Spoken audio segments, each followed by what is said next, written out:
ગુજરાત પ્રદેશ ભાજપ પ્રમુખ પદે વર્તમાન કેન્દ્રીય જળશક્તિ મંત્રી એવા નવસારીના ચોથી ટર્મના સાંસદ સી.આર. પાટીલ 5 વર્ષ પૂરા કરીને છઠ્ઠા વર્ષમાં પ્રવેશ્યા છે। વડાપ્રધાન નરેન્દ્ર મોદી અને કેન્દ્રીય ગૃહમંત્રી અમિતભાઈ શાહના અત્યંત વિશ્વાસુ એવા પાટીલે કોરોના કાળની કપરી પરિસ્થિતિમાં ગુજરાતના પ્રમુખ પદની જવાબદારી સ્વીકારી હતી। જુઓ અમારા આ ખાસ અહેવાલમાં। સી.આર. પાટીલનો જન્મ એકદમ સામાન્ય પરિવારના રઘુનાથજી પાટીલ અને સરુબાઈ પાટીલના ઘરે 16 માર્ચ 1955ના રોજ મહારાષ્ટ્રના જલગાંવ નજીક એદલાબાદના પીપરી અકારાઉત ખાતે થયો હતો। તેમનું સ્કૂલિંગ દક્ષિણ ગુજરાતના વિવિધ સ્થળે થયું હતું। છેલ્લે સુરતની આઈટીઆઈમાં અભ્યાસ કર્યો। વર્ષ 1975માં પિતા અને આસપાસના અનેક લોકોને જોઈને ગુજરાત પોલીસમાં કોન્સ્ટેબલ તરીકે જોડાયા હતા। પેજ સમિતિઓની રચના કરીને પાટીલે તેનું ડોક્યુમેન્ટેશન કર્યું। ગુજરાતમાં સૌપ્રથમ વખત પેજ સમિતિઓની રચના કરીને પાટીલે તેનું ડોક્યુમેન્ટેશન કર્યું।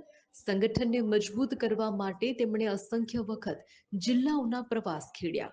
સંગઠનમાં રહેલા આગેવાનોને પેજ કમિટીના સભ્યો તરીકે કેવી રીતે મતદારોનો દર સપ્તાહે, પખવાડિયે, મહિને સંપર્ક કરવો, રાજ્ય અને કેન્દ્રની યોજનાઓનો લાભ પહોંચાડવામાં મદદ કરવી, તેના થકી મતદારોને ભાજપ તરફે મતદાન કરવા માટે સમજાવવામાં આ રણનીતિ સફળ રહી। રાષ્ટ્રીય નેતૃત્વના લક્ષ્યાંકિત સપનાને સાકાર કરીને અનેક વિક્રમો સર્જ્યા।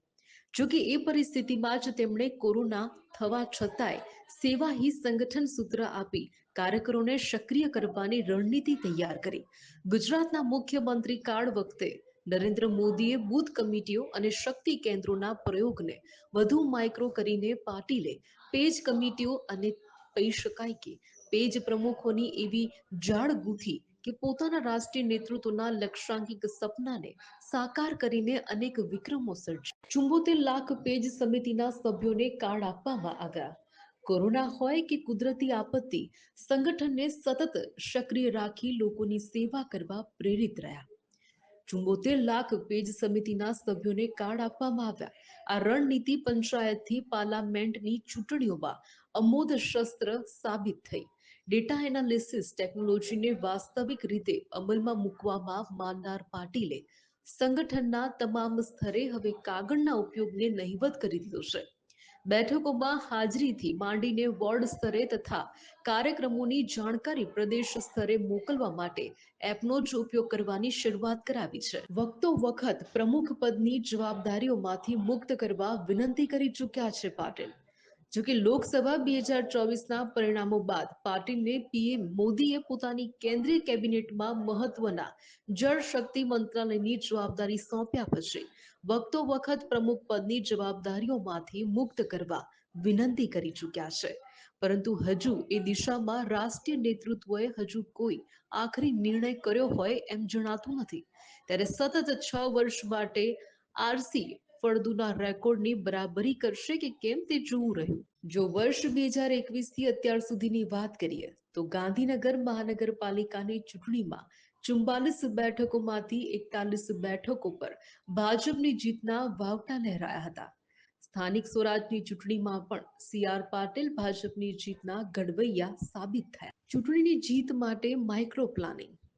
વર્ષ 2021માં તાલુકા જિલ્લા પંચાયતની ચૂંટણીમાં 31 જિલ્લા પંચાયતમાંથી 31માં જીત મેળવી ભાજપે ક્લીન સ્વીપ કરી।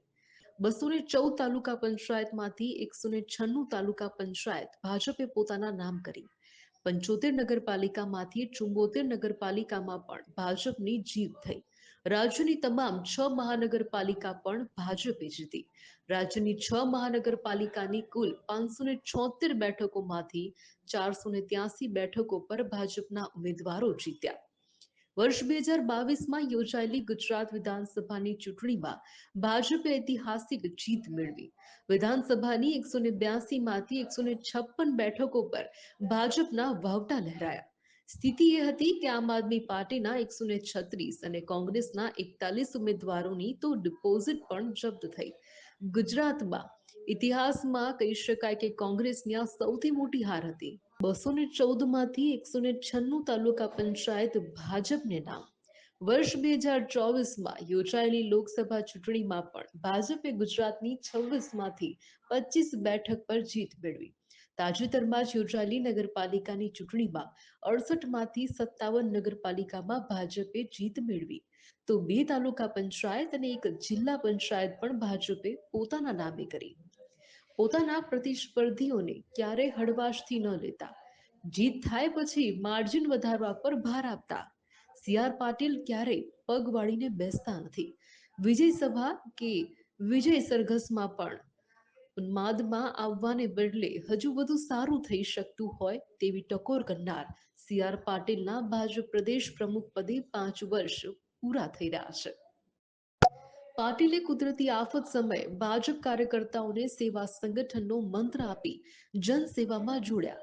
સી.આર. પાટીલ ભાજપ પ્રદેશ પ્રમુખ પદે આવ્યા બાદ સહકાર ક્ષેત્રમાં પણ ભાજપનો દબદબો બરકરાર રહ્યો. સરકારી ક્ષેત્રની 219 જેટલી સંસ્થાઓમાં ભાજપે વિજય મેળવ્યો, જેમાં રાષ્ટ્રીય કક્ષાની 4 અને રાજ્ય કક્ષાની 7 સંસ્થાઓનો સમાવેશ થાય છે. પોતાના પર સાંસદ અને કેન્દ્રીય પ્રધાન તરીકેની જવાબદારી હોવા છતાં પ્રદેશ ભાજપ પ્રમુખ પદે પાટીલ સક્રિય છે. ત્યારે ભાજપ માટે પણ ભવિષ્યમાં પાટીલના વારસદારને જાળવી શકે તેવા પ્રદેશ પ્રમુખ શોધવા અઘરું કામ છે.